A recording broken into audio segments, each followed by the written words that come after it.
Bonjour à tous, c'est Jenny Garden, je suis médium, conférencière et énergéticienne. Je suis contente de vous retrouver aujourd'hui, j'espère que vous allez bien. Aujourd'hui, je vais vous faire une vidéo sur la gratitude. Alors, je sais pas encore comment je vais l'appeler, comment je vais l'intituler, mais grosso modo, ça va porter effectivement sur la gratitude. Hem, donc en fait, j'ai eu un petit rappel ces derniers temps. Parce que c'est vrai que j'étais, beaucoup, dans des petites choses là, ouais, ces dernières semaines, hein, je dirais, sur, des formalités administratives, des choses très contraignantes, où il manquait un papier, où ça marchait pas. Bon, on savait pas pourquoi. Normalement, la procédure, elle doit fonctionner, ça fonctionne pas. Enfin, il y avait des petites choses un peu comme ça agaçantes, des personnes, voilà, qui se comportaient d'une façon un petit peu bizarre, voilà, donc j'ai eu, à de nombreuses reprises, ces dernières semaines, des situations où j'ai eu tendance à m'agacer, avoir un petit peu de colère, des choses comme ça. Ça arrive, hein, je suis la première à vous dire que que, bah, il faut pas renier son côté humain, qu'on a beau être, dans la spiritualité et cetera, bah, parfois oui, on a des émotions négatives comme de la colère, voilà, par exemple. De l'agacement, des choses comme ça et effectivement, ces derniers temps, j'étais un petit peu comme ça, voilà, bon. Parce que voilà, je vous dis, des choses à l'extérieur de mon travail, en fait, qui m'embêtaient, en fait, voilà. Il y a eu plein de choses comme ça, enfin, plusieurs choses et puis ça se goupillait pas bien ou alors il fallait un papier ou il fallait revenir ou enfin, des choses où normalement, ça devait être réglé en une fois, en très peu de temps. Bah, finalement, ça marchait pas bien, quoi. Il fallait y retourner, il manquait un truc, enfin, bon, je pense que vous avez compris l'idée. C'était casse-pied, ça m'a agacée, énervée, voilà, bref, je suis humaine aussi, ça arrive. Et voilà, bon, le tout, c'est de pas rester là-dedans tout le temps parce que ça n'a pas forcément, d'intérêt très positif d'être toujours dans cette rumination, dans ces choses-là. Et effectivement, j'avais mon côté au niveau du travail où ça se passait bien, donc j'avais pas de raison, par exemple, d'être énervée dans mon travail. Mais sur le côté personnel, ouais, il y avait des trucs qui étaient chiants. Et du coup, j'avais ce côté où finalement j'avais mon cerveau, mon ego qui ruminait, qui pensait, qui disait: «Ah oui, bah là, attends, parce que tu viens d'aller là-dedans, mais du coup c'est pas fini, alors quand est-ce que tu vas pouvoir y retourner? Quand est-ce que tu vas pouvoir finaliser enfin ce truc-là?» Ça combiné, bah, à la vie, de tous les jours, à mon travail, à mes projets professionnels et cetera. Ça faisait beaucoup et en fait j'avais, le cerveau qui turbinait, qui turbinait, qui turbinait à fond et hem et en fait je suis arrivée à un moment donné à ressentir effectivement de la fatigue, des choses comme ça, parce que émotionnellement parlant, j'étais toujours dans des trucs, compliqués dès que je sortais de mon travail en fait, hein, de mon temps de travail. Et là où normalement j'aurais fait une petite méditation, où je me serais calmée et cetera, où j'aurais fait des trucs qui me font du bien, bah là je l'ai pas fait parce que ces trucs-là, ça traînait, ça m'embrouillait le cerveau, ça ressassait et du coup, c'était toujours présent en moi, ce qui faisait qu'en fait je n'arrivais pas à sortir de ça, hein, tout bonnement. Je suis désolée, je suis encore un petit peu malade. Hem Donc voilà, j'arrivais pas à sortir de ça. Parce que, voilà, on se dit: «C'est un petit jour avec un moins, c'est pas grave. Demain ça ira mieux» et puis le lendemain ça continue et puis 2 jours après c'est pareil et puis à un moment donné, je me suis rendu compte que je commençais à être fatiguée parce qu'effectivement j'avais pas de moment de ressourcement puisque j'étais toujours là-dedans, dans les choses un petit peu négatives, sauf effectivement mon travail, mais voilà, une fois que j'étais sortie, la machine à turbiner, elle recommençait Et du coup, j'avais, à l'intérieur de moi cette petite voix qui me disait: «Repose-toi, fais des trucs qui vont te faire du bien, qui vont te ressourcer et cetera». Et moi je m'entendais penser: «Bah non, j'ai pas le temps, faut que je finisse ça, c'est urgent, machin». Parce que, bah, comme c'était des trucs casse-pieds, j'avais pas forcément envie de les faire, donc parfois je m'y prenais un petit peu à la dernière minute et cetera et cetera. Bon, bref, ça, ça engendrait du stress et cetera, mais je pense que vous pouvez, aussi connaître ça dans votre vie. Hem Et du coup, j'ai commencé à être dans un cercle un petit peu vicieux de dire: «Bah, en fait, je suis toujours dans le négatif, en fait. À partir du moment où je suis pas dans mon travail, je suis dans le négatif». Et et du coup, j'avais mon taux d'énergie d'énergie vitale qui baissait un petit peu, mon taux vibratoire qui baissait un petit peu avec ces choses-là. Et j'ai eu effectivement mon comment dire? Un petit rappel à l'ordre de mon corps parce que, je sentais que j'étais fatiguée, mais je faisais pas, je me reposais pas, je continuais à être dans mes trucs. Et puis, est arrivé un moment donné où, bah, effectivement je suis tombée un petit peu malade, alors pas un truc grave, hein, c'est une sinusite, voilà, c'est pas grand-chose, c'est pas grave. Mais du coup, j'ai vraiment eu ce côté, voilà, tu pas à t'arrêter, tu pas à reprendre du temps pour toi, tu pas à inverser cette vapeur-là, donc on va te mettre un petit peu HS, pour que tu reprennes un petit peu tes esprits et que tu changes un petit peu, ton mode de pensée parce que là, tu étais en train de partir dans un truc qui était pas bon. Hem Et comme je dis, bah, voilà, ça peut arriver à tout le monde. Moi aussi, je me suis fait avoir, pour le coup. Et hem et ça a été un petit rappel assez bénéfique, parce qu'effectivement, j'étais tellement en train de mouliner, tellement tout le temps que, il y avait rien qui pouvait me donner, inverser cette vapeur-là, en fait. Parce que, bah, quand on est dans ce cercle vicieux à dire: «Ah purée, ce truc-là, ça m'agace, machin, il faut le faire». Donc on est dans la contrainte, on est dans un truc qu'on n'aime pas, Heu, on est dans le ouais, voilà, on est là-dedans, quoi, hein, vraiment. Et du coup, on n'est pas bien. Et le seul truc qui pourrait faire qu'on aille mieux, c'est de s'arrêter, à temps, parce qu'après, une fois qu'on est trop parti dans le truc, ben, on veut plus le faire. Parce qu'on n'est pas bien, donc on se dit: «Ah ouais, moi, ça sert à rien, je suis pas bien, je vais pas réussir à me déconnecter, je vais pas réussir à méditer, je vais pas réussir à me changer les idées», enfin. Et du coup, on n'y va pas et c'est très, très bête finalement parce qu'en fait si, quand on prend vraiment le temps et qu'on se dit: «Si, si, là, ça devient urgent» et qu'on s'autodiscipline, là-dessus, bah, on y arrive.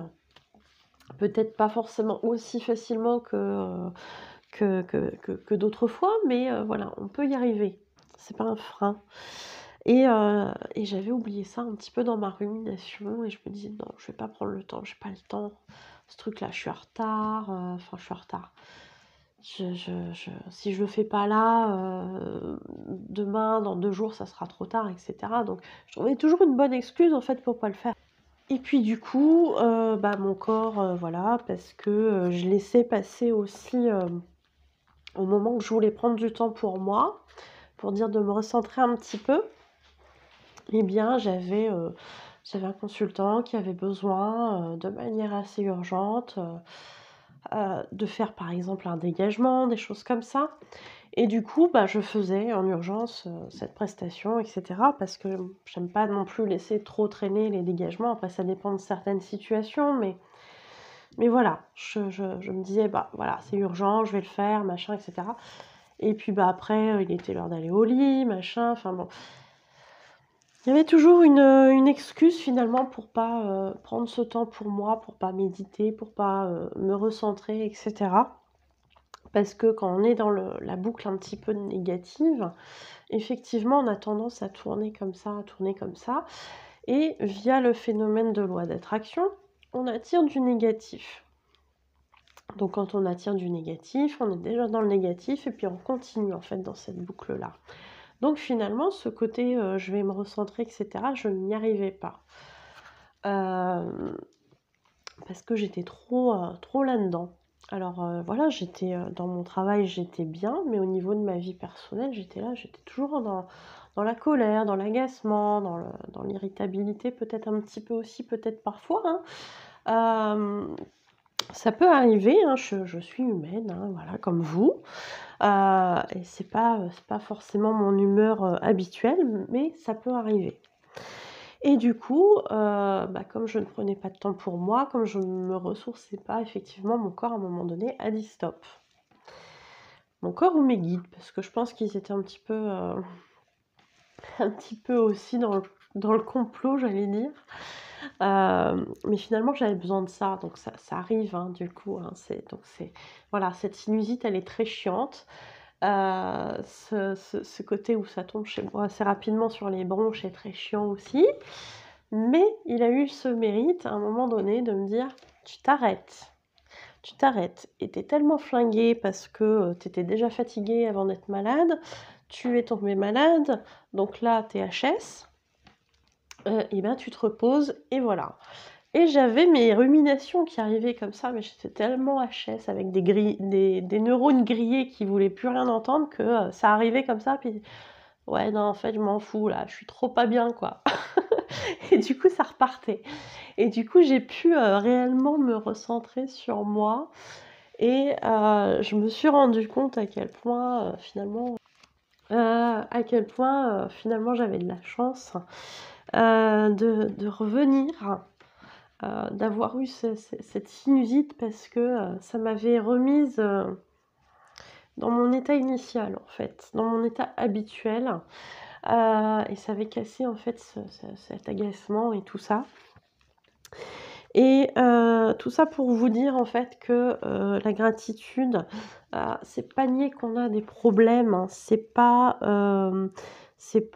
nier les contraintes, nier les soucis et cetera. C'est plutôt choisir, volontairement de se focaliser sur le positif d'une situation ou des choses, hein. Je suis désolée, j'ai le nez qui me gratouille. Hem La gratitude, c'est pas non plus, vivre au pays des bisounours, hein, je l'ai marqué comme ça. C'est tout simplement d'être dans l'acceptation des choses, des situations, du fait aussi qu'on ne peut rien contrôler, parce que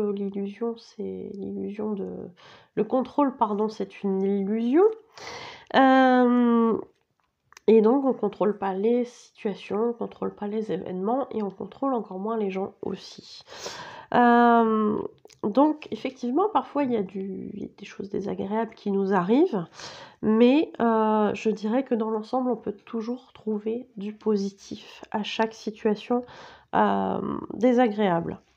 Par exemple, quelqu'un qui perd son emploi. Effectivement, financièrement, ça va être compliqué et cetera. On peut l'entendre. Maintenant, peut-être que cette personne, si elle n'avait pas été arrêtée, dans son élan, peut-être qu'à un moment donné, elle en serait arrivée à faire un burn-out. Peut-être que cette situation va lui permettre de réaliser son rêve de créer sa boîte aussi.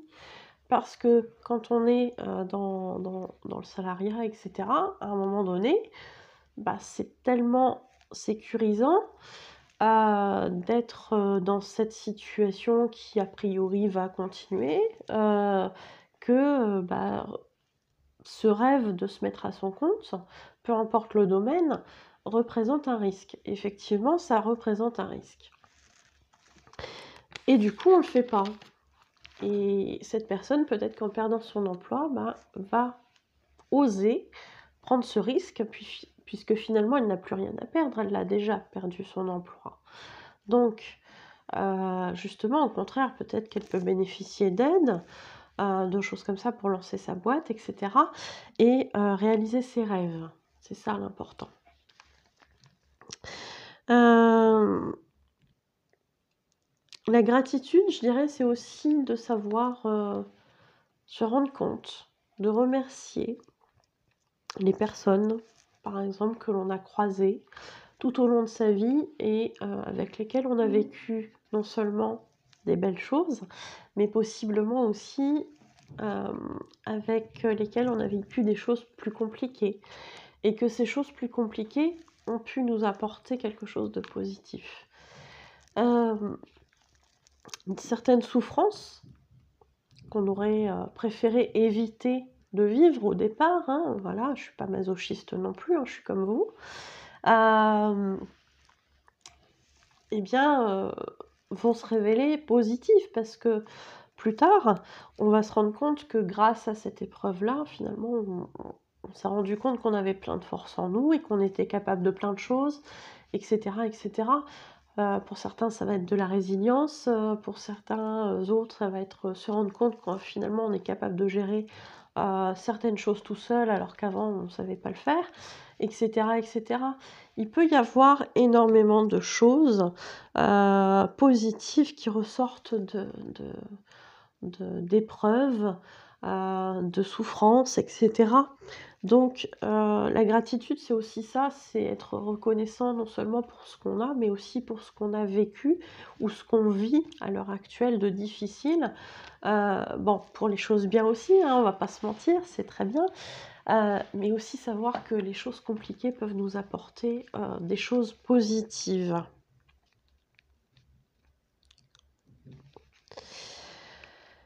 Grossièrement parlant, heu, effectivement dans ma vie, personnelle, j'ai eu des choses, aussi qui m'ont permis de grandir. Je suis reconnaissante aussi, pardon, par rapport à certaines personnes qui m'ont, gentiment, poussée comme ça à me mettre à mon compte, par exemple. Ces personnes-là se reconnaîtront bien évidemment, donc merci encore. Je suis reconnaissante, dans plein de choses par rapport à ma vie personnelle. Je vais pas forcément les détailler ici parce que justement c'est personnel, mais professionnellement parlant, de mon côté, effectivement, je suis reconnaissante pour tout ce qui se passe, dans ma vie professionnelle parce qu'au jour d'aujourd'hui, je fais un métier que j'aime, heu et que je sais être utile pour les personnes qui me consultent. Je voulais remercier bien évidemment tous mes consultants,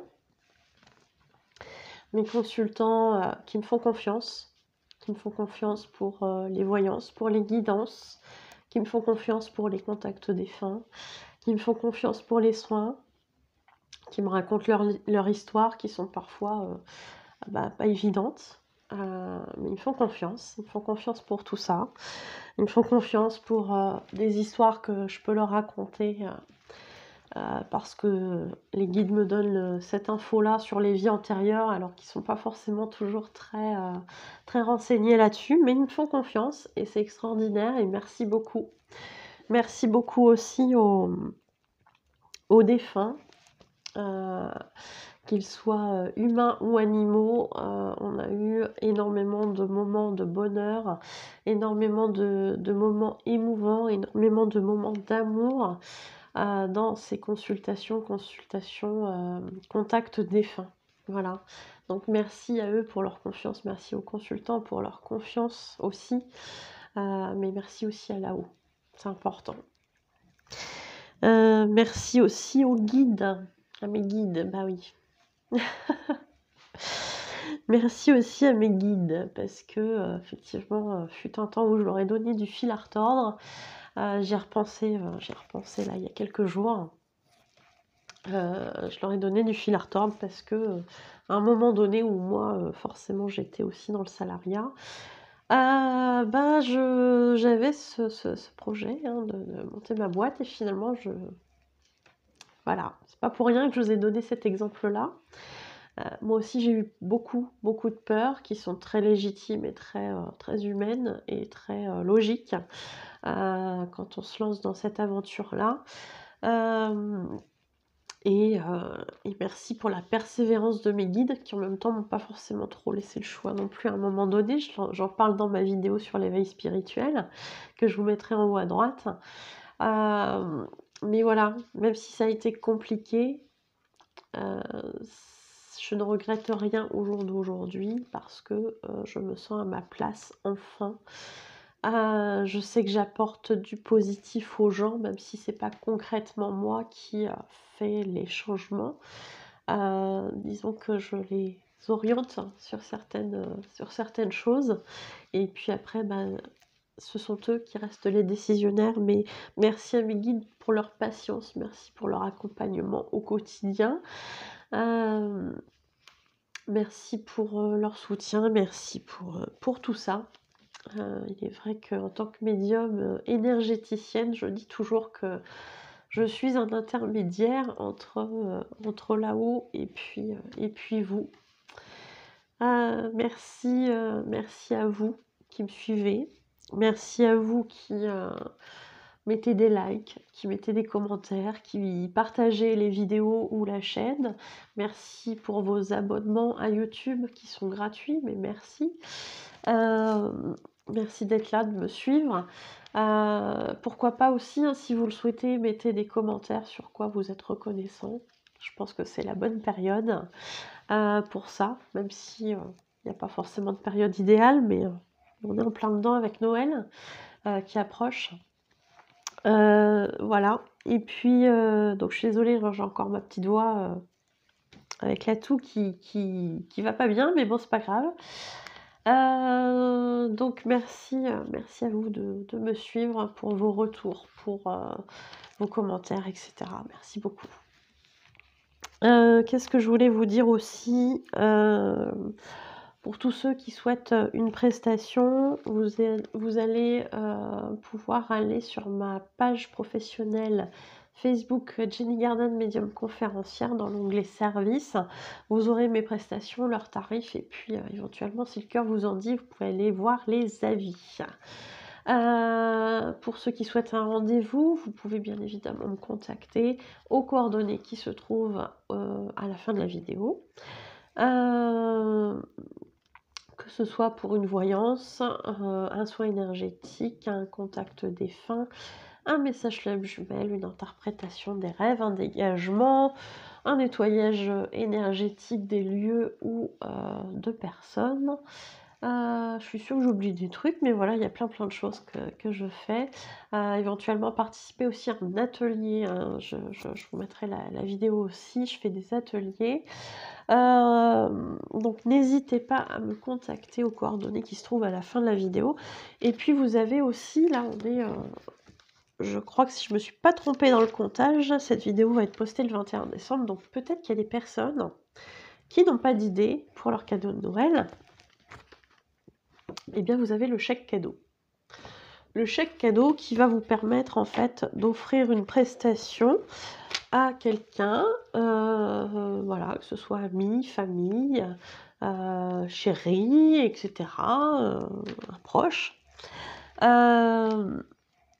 Eh bien vous pourrez offrir une prestation, c'est accessible à toutes les bourses, puisque ça débute à partir de 10 € et puis après vous mettez la somme que vous souhaitez avec la prestation voulue.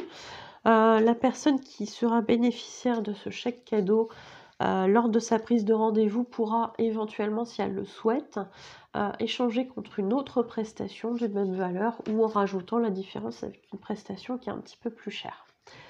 Donc n'hésitez pas. Pas de notion de distance puisque je travaille également à distance. Que ce soit pour le chèque également, je peux l'envoyer.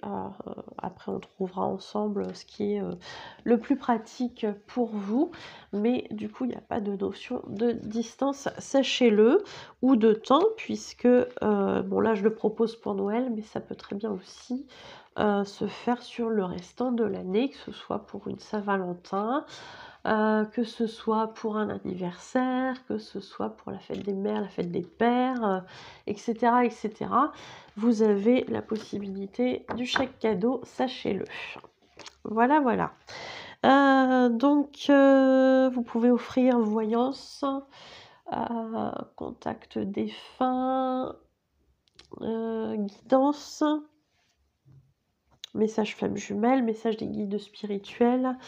Vous pouvez offrir des soins sur une localisation particulière pour un problème particulier ou un soin complet, on va dire ça, et puis soin au tambour chamanique aussi.